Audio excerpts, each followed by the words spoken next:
Bom dia, senhores jornalistas. O Partido Social Democrata gostava de sublinhar um conjunto de preocupações e solicitar um conjunto de esclarecimentos que nos parecem importantes a serem prestados pelo Governo aos portugueses.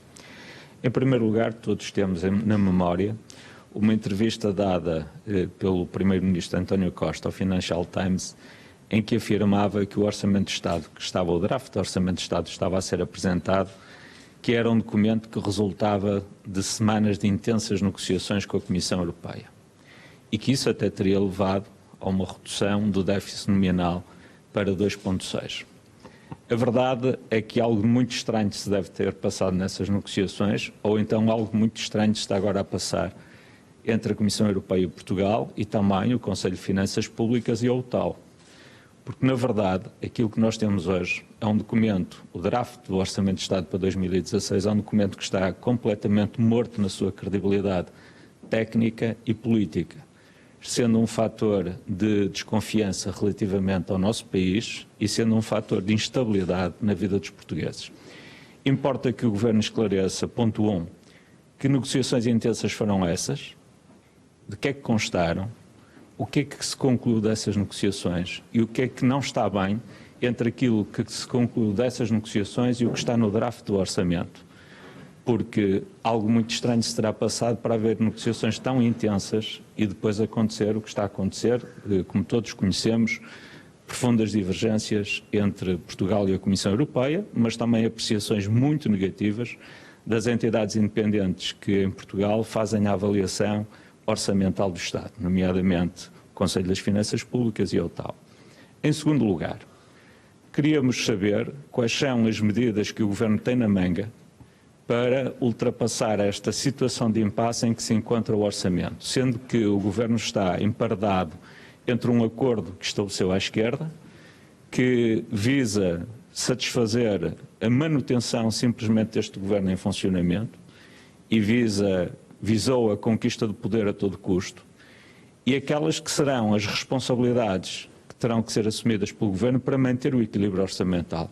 Há algo que nós já sabemos, é que serão os portugueses a pagar esta brincadeira de mau gosto em que se transformou esta negociação que o Governo está a conduzir. Em terceiro lugar, importa que o Governo esclareça aos portugueses de forma muito clara quais são as linhas de condução dessa negociação que diz estar a levar a cabo com a Comissão Europeia, para que todo o país, de uma forma transparente e completamente clara, conheça o que é que se está a passar relativamente ao seu futuro. Nós sabemos que em 2015 entregámos o país ao Partido Socialista com crescimento económico, com o emprego a recuperar, com as exportações a crescer e com uma situação de sustentabilidade da nossa economia, com futuro para os portugueses. Não foi por acaso que na campanha eleitoral não nos dispusemos a prometer tudo a todos, bem pelo contrário, aquilo que propusemos foi uma atitude responsável, gradualista, de recuperação dos rendimentos portugueses para permitir uma recuperação sustentada do país. Está à vista a credibilidade que este documento merece e os resultados que decorrem de atitudes aventureiristas, como esta que o Governo tem demonstrado, numa lógica estritamente demagógica e populista, que só pode servir fins de natureza eleitoral. Seguramente não serve o interesse nacional e seguramente não serve o interesse dos portugueses. Doutor, como é que entende a posição do Governo dizendo que, por um lado, são questões técnicas, que divide o Governo português da Comissão Europeia, e, por outro lado, dizendo que não abdica de algumas das suas medidas, nomeadamente de devolver rendimento aos portugueses? Eu julgo que todos nós temos consciência que o anterior Governo, se considerasse que havia condições sustentáveis de devolução imediata de todos os rendimentos aos portugueses, o teria prometido na campanha eleitoral e o teria feito. Nenhum Governo toma a decisão, nem nenhum partido toma a decisão de fazer uma devolução gradual dos rendimentos quando o pode fazer de uma forma imediata e total. É porque a prudência exigia que fôssemos cuidadosos na devolução dos rendimentos para manter a sustentabilidade do crescimento da economia e do emprego. Porque se essa sustentabilidade da economia, do crescimento económico e do emprego for colocada em causa, quem sofre são sempre os mais desprotegidos, nomeadamente aqueles que são lançados para o desemprego.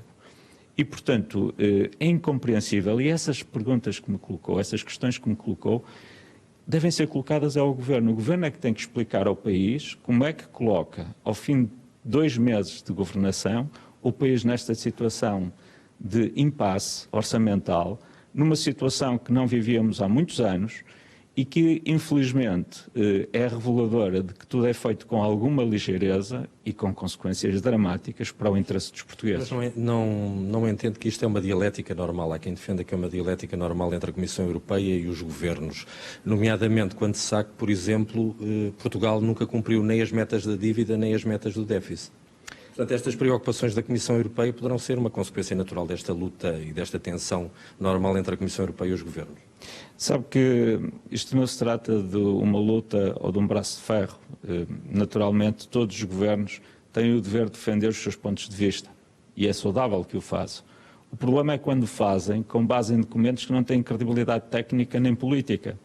E repare que essa credibilidade ficou completamente ferida de morte quando o Conselho de Finanças Públicas e a Unidade Técnica de Apoio Orçamental do Parlamento elaboraram relatórios que colocam completamente em causa o otimismo, o excessivo otimismo dos números que são apresentados. E até hoje há um conjunto de números que não são explicados pelo Governo.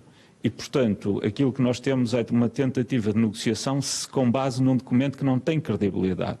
E quando se parte para uma negociação sem credibilidade, obviamente o resultado que se pode esperar não é muito positivo. Qual é o seu maior receio?